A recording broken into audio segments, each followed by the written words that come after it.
So do you always feel like you're performing? Or like, is there a trigger, a switch that... Good question. I'm gonna say that I actually now don't ever feel like I'm performing. Because having learned to dance as a performance, I then, through my training and then through my career, my professional career dancing, had to find a way, just as an artist, to figure out how to be fully present in that performance. And that ends up meaning that when I'm performing, I'm actually just doing whatever I'm doing. I'm not thinking of it as a performance. So, yes, that's the answer to the question. Nice one. Is there something you have noticed while walking on the street or inside the room, a movement, or not necessarily a song, but a combination of everyday sounds that would inspire you or want you to perform or put you into the mindset of performing outside the stage?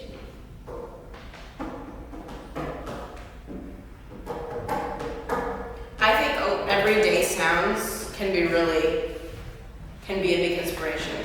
I like footsteps, and then I also like listening to so if I'm walking on the street, especially like somewhere in New York, I have all of these different sounds coming at me and trying to think of those as in a musical way, as a kind of like, can be a kind of blueprint for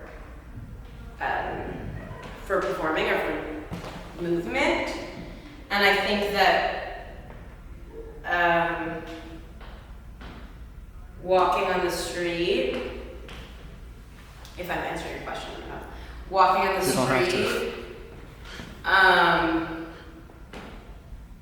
people's pathways as you're like when you're walking in New York, right? It's like really crowded, and then you have to like kind of do these kind of things. You're walking. I'm a really fast walker, and I don't like when people are walking slow. So I really like I can't stand it. I'm not gonna wait for somebody, so I have to do like a maneuver or something, or there's like scaffolding. And you have to. I think that those sort of like everyday real life things, almost pedestrian movements and pedestrian sounds, are very interesting and certainly influence my inspiration, I think. Cool. One source of inspiration, for sure. Do you ever find space to be intimidating? As a performer. Oh, good question. So when I walk into a room to do my practice, right, it's an open room, it's wide open. There's nothing like this. Unless it would be for a specific like theatrical thing where there'd be props. Normally a dance studio is 4 walls. And so my task is to figure out how to fill the space, which sometimes can be not how I'm feeling.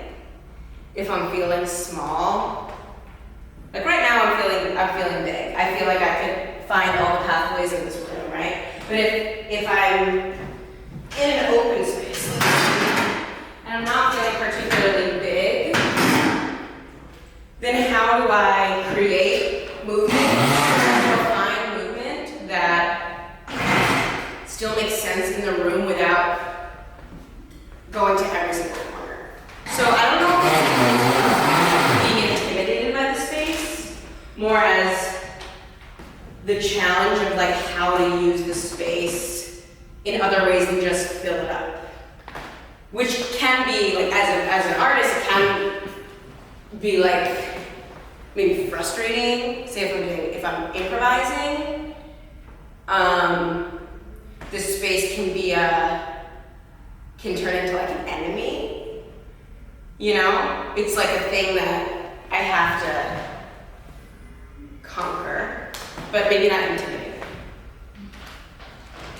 Would you prefer then having more obstacles or physical embodiment in the room so it can free you? I think that's a really interesting question. I think, like, with more obstacles in the room, might perhaps can create more structure for me to have to find freedom of movement within.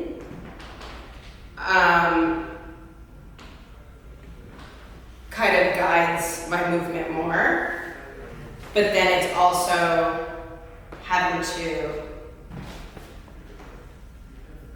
be economical with my movement so that I can make the most out of a more structured space. I don't know if I prefer it. I think it's a totally different set of challenges. Tell me if I'm not answering the question. You don't have to answer. Okay. Yeah.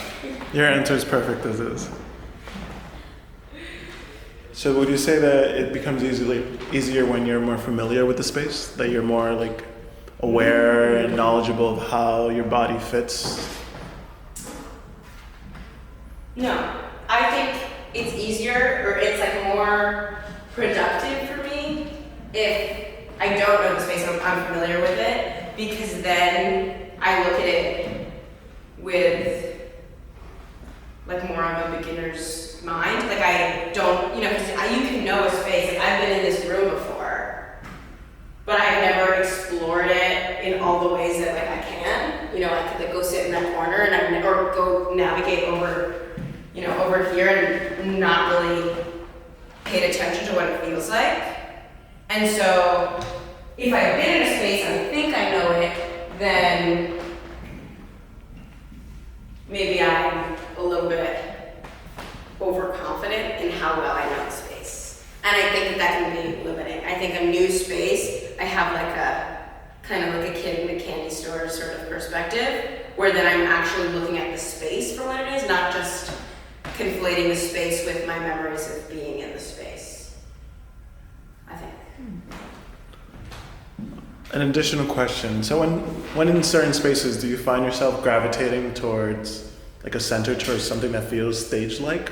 Or do the walls and do the vastness of a space become part of your experience or part of your performance in a way? And if that didn't make any sense, you can totally go into it. I think I'm with you, but can you ask one more time?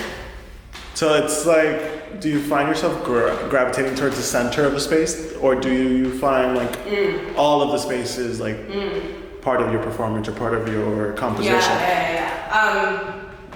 I think it's probably most natural for me to find my way to the center, but I think when I'm actually probably being my most sort of genuinely creative, or even most present, I'm finding new routes, and I'm using the walls. I think the walls,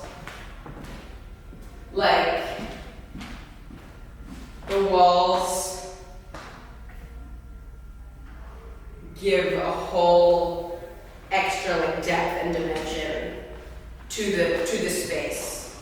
So both. I think I probably gravitate toward the center, but I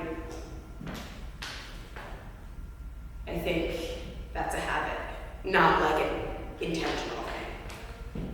How do you cope with the presence of no wall, without any walls? Like if you're performing outside, what boundaries do you set? Do people become boundaries? It's really different because I have performed outside and can be disorienting because there's this 360 sense. Even if there is a backdrop or something, you're the presence, it's almost just the world is your stage kind of thing. I think I feel very small. I feel a pressure to exaggerate everything. In this room, I'm big in this room. If I'm outside on the street, if I do the same phrase, if I have a phrase that I'm doing, right? I just did that. Out on the street, I might feel I need to do that. Whereas right now, you're whoa, that's too much. You know what I mean? Because I feel I need to be longer and take up more space because I have no walls, so my energy doesn't end here. It continues. So I think it's more pressure being outside. Or like being in a really big space. Like performing in an opera house, for example, like I perform in an opera house, you have to be like huge. You have to be huge. Whereas performing in like an intimate gallery space, I have to feel, and it's also energetically, not just like the shapes of my body, but the energy, like the amount of like volume I take up has to change to like fit the walls, or like the lack of walls. How does the reverberation in the space and acoustics make you feel in terms of the movements? How does it inform you?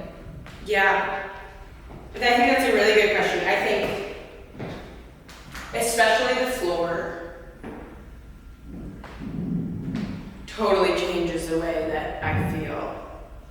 I mean, it has to, if I'm wearing shoes or I'm wearing socks or I'm wearing, if I'm barefoot, like feeling the reverberations, not only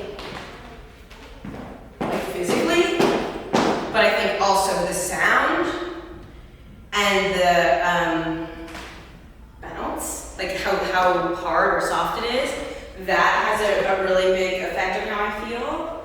I think that colors and like dark versus light is a big thing on the walls. Darker walls make me feel a little more intimate, like can maybe move more like internally, like more inside. Whereas like this kind of situation, like I feel like I want to be open, I think. But I think the reverberation also is like sound reverberation, like music or that kind of thing. The more reverberation, probably the smaller I want to be, because feels like it's taking up space. Whereas like if I'm dancing in complete silence, I feel like I have a lot of space to take up, I think. If that's what you meant by reverberation. Yes.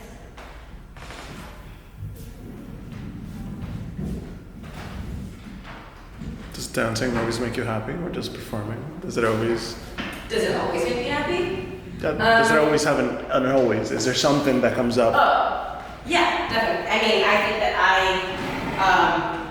sort of like learned how to express myself and like who I am through movement, whether it's like, I do like a very literal like dance for you and I'm moving, or I'm just moving through space. Like when you said, oh yeah, I don't have to be sitting for this interview, I was like, cool, that's fun, because I don't feel necessarily like able to fully express like who I am when I'm stagnant.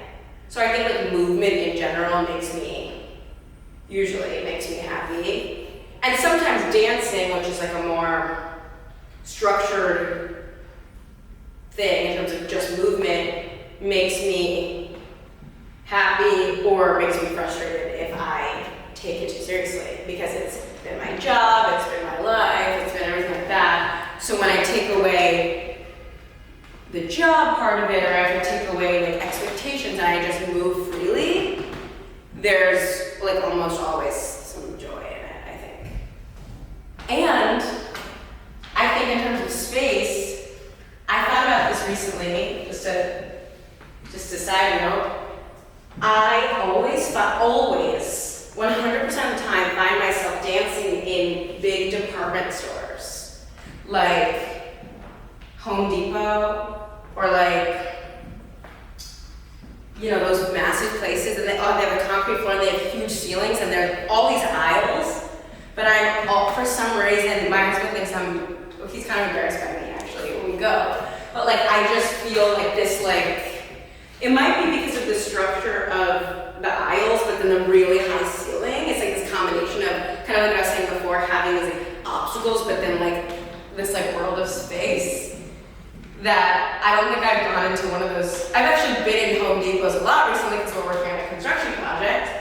And every time I go in there, I don't even think about it. I automatically just like start like with a little kid like frolicking through the department stores. And so I think something about the space of the big but like built out store it just makes me it makes me happy. It makes me want to dance.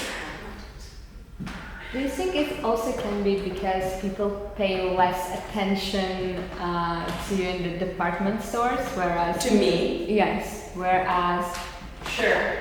in a more traditional setting,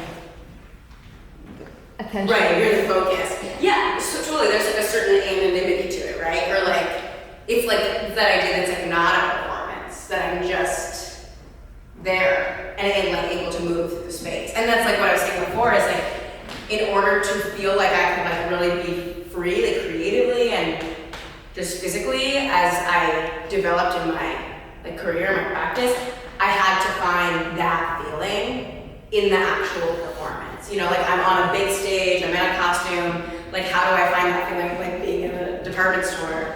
Because it's that feeling, I think, yeah, of like not being watched, that and like having the space all to myself as opposed to like sharing the space, which I think probably sounds bad because you're supposed to perform for an audience. But you know, like I love performing for an audience, at the same time I'm like performing for me and like I am dreaming about the space that I want.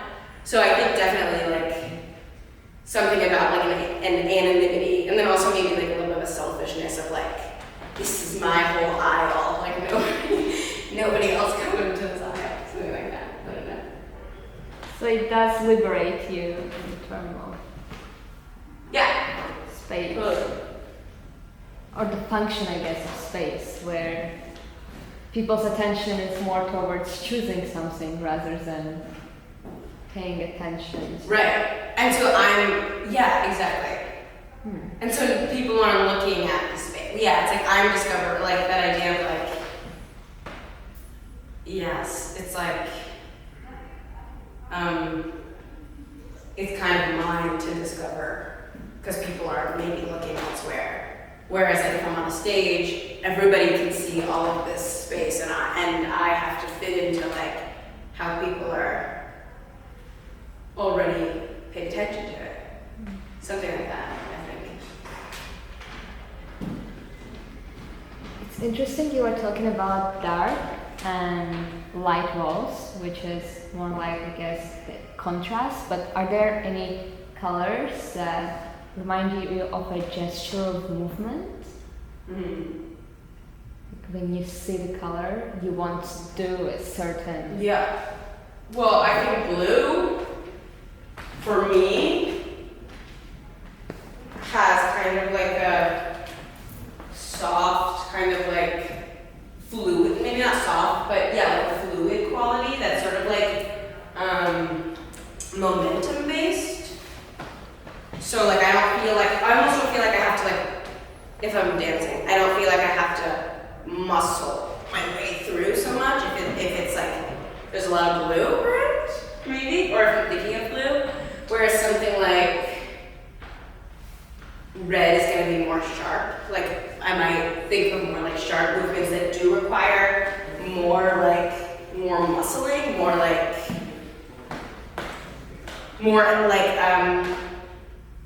punctuation. And I don't know about anything else. Those are the only colors that like I might have a strong reaction to. Like I'm looking at this red notebook. And like I might do something like that. I'm looking at my blue water bottle. I might do something like that.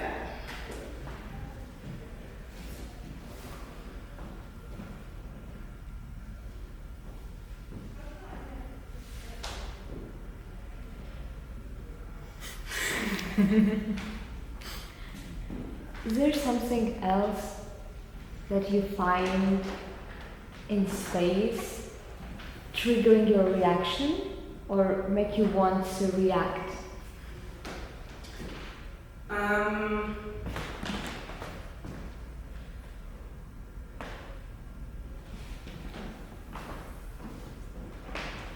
Besides color. Yeah, I mean, I think the light. The feeling of the light. Like, these lights are like a slightly... This room is weird because it's sort of dark in the middle, right? Which I sort of like that. But if I'm really looking at these walls, I think I'm not gravitating toward the walls. because I don't really like the light. I mean, it's fine, interior design, whatever, but for me, it's not inviting to me. It feels like it's repelling. I don't know why. That's for you to figure out. Because it is. Because it is repelling. I want to, but I created this little spot where I'm actually kind of blocking myself from the walls. I mean, there's this one. But yeah, yeah. I think different kinds of light make me feel a certain way about space, for sure. Why dance?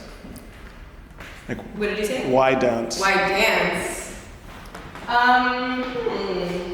And it's a broad question, but. Yeah, it's just like the way I communicate, I think. Like with others, but then also with myself, and also with where I am. Like something I love doing is like dancing in grass. Dancing in the grass, or dancing barefoot, which I could do that in here. You'd see the difference. But basically feeling a connection. So it could be a connection to other people from dancing with other people. That's like a form of connection that for me is really hard to find in other ways of life. And connecting with the space I'm in, whether that's like a room to myself or it's outside, but feeling present. I think dancing makes me find my presence more than anything else. It's a big statement, but more than anything else, like on a regular, something that I can do I can do it wherever and whenever, whereas I can, of course, find joy and presence in other things, but I don't have access to it as easily as dancing. Was it always that clear? What I'm trying to say is, was there anything that took the place or held that place while you discovered dance? No. It's funny too because people ask me did you always know you wanted to be a dancer? And I'm not making fun of you, but it is. You're like, oh, you're great. Especially because it's okay, I'm pretty young to have sort of known what I want to do with my life at literally age 8. But the reality of it is I don't think I decided at that age that I wanted to be a dancer. I think I just knew that I was always dancing and always wanted. It really comes from movement, that I always wanted to be moving, and that's what I felt good at, and that in our Western society turns into, you're gonna be a dancer. So yes, I did roll into that career pathway, but I think it was more just about the movement, just running around, dancing around my house and as a little kid, and always making my friends who are not dancers make up dances with me, that annoying little girl. I just feel it was just kind of always there. And I don't think there's really anything else that takes the place of it. I mean, I have a lot of things that I love to do, and that bring me joy and fulfillment. And when put together, all of those things might equal dancing, but on their own, maybe not.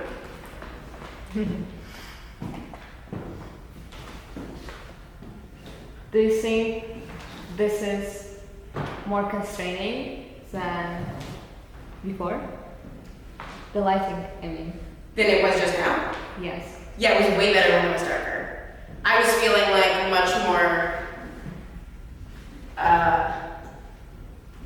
what's the word? Grounded, maybe? Now that, even though these are the same lights as before, but with the contrast, I think, now I'm a little more up.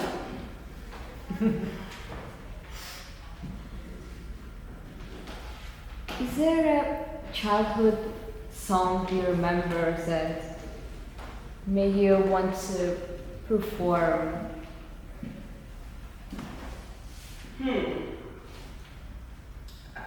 Or ignite you? I don't know. I think that my sort of love for music has always been there and is always changing. I don't really know if I have any specific song. I still don't even. If you ask me my favorite music or my favorite song, it's hard to, I can tell you an example, but I definitely have trouble with that, down, I think. Do you have a ritual before? Before a performance or before a practice? Whichever you feel like disclosing. It's up to you. Yeah. Well, before I practice for myself, I generally kind of meditate. I lie on the floor. Usually in the dark. Not full dark, but with dim lights. I lie on the floor. And I start to, this might be a little weird. It might be a little different than what a lot of dancers do actually, so this is not a standard thing, but I start to visualize the different parts of my body, not even moving and trying to feel where I'm holding tension. That's probably what I do before practice. Before a performance, I always have to warm up, I always have to do a warm up physically, but the preparation is a lot more mental before a performance. In centering my mind in a really stable place, basically to not psych myself out or be nervous or let any of those things infiltrate my body. You mentioned the construction going on, and I wonder if you feel comfortable disclosing if you have designed a space for yourself, or you wish that in your house you would have a particular space that free you, or... Well, I have designed, no, I've been part of designing a space. So the construction I'm doing is not in my home, it's in my partner and I, we have an art space, kind of an art gallery, art studio. And so when we first got in the space, it was this hideous drop ceiling with tiles, really old, small space. And so we kind of designed it to function as a multi-purpose studio so that I could dance in it, so that he could paint. He's a painter. But I did more of the this is what I would need in this space, and he did more of the actual designing. When it comes to my house, I desperately want to rearrange my kitchen. I think it gives me anxiety. Both physically, I'm walking in my bedroom, and immediately there's a kitchen island here, so I have to turn, but then the bathroom is there, so I have to turn, and I honestly sometimes don't even want to go pee because it's so annoying. If I'm walking fast, I'm a fast walker, I have to do that, which I don't like the way that feels, because you have to pee a lot, when you're home, and I've been talking about rearranging it because I think it will make me it will lessen my anxiety. But I have to figure out how to do that. But there are a lot of plants in the kitchen, which I think are helping. Because even though it's cluttered, the plants are a good kind of clutter. And they help the bad clutter blend in. So I'll keep the plants if I ever redo the kitchen. So I would love, to answer your question, I would love to redesign the kitchen. Yeah. How do you feel is in the kitchen, the movement, if you are cooking or preparing something? Where would you put, I'm curious, the sink versus the stove? Yeah. Well, yes, I don't like cooking in my kitchen. I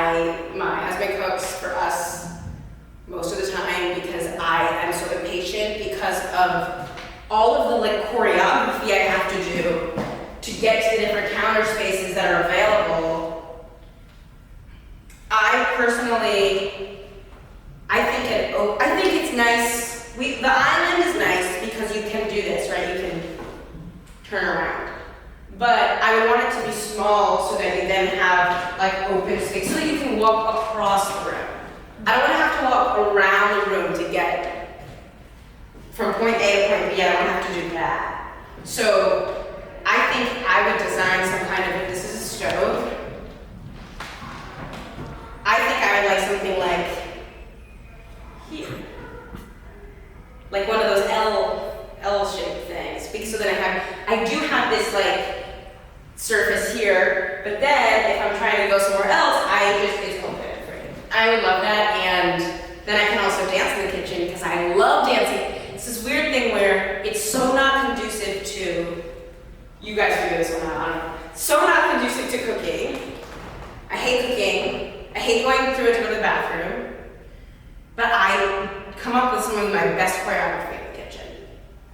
No idea why. But I do. Without moving any of the stuff, there's like no space in there. And somehow, I keep telling my husband to secretly install a camera so that I can like get my choreography like on video. But then I also know that once I know there's a camera there, then it'll all be bad anyways. But I don't know, something about it. I know there also is pretty high ceilings in my kitchen. Maybe that's it, I don't know. It's tiny though, it's tiny, it's like from here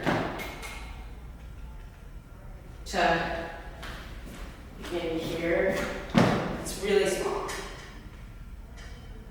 But there's good light in there. We get south light, and I don't have, because I don't live in the city, I have like a little backyard, so we get like the sun, which is what the plants are doing. Is being recorded constrain your choreography usually? Yeah. I think so. Not all the time. Sometimes I just have to like get past it. I think it's like an added thing where it's like it's not even the idea that someone else is gonna watch it, because usually I'll record myself to when I'm improvising to see if I find anything interesting. But it's that I become the camera and I start to like judge myself while I'm improvising.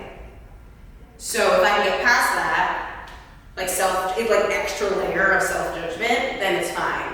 But sometimes it'll be like a lot of work and I'll like be improvising and I'm like, oh, that was great, what did I do? Let me set my camera up to record me, and then I can't do it again. Or it's like a 30-minute process to do something that was like really organic in the same way. Because I'm now not only doing it, but I'm like putting myself in the position of like watching myself do it also.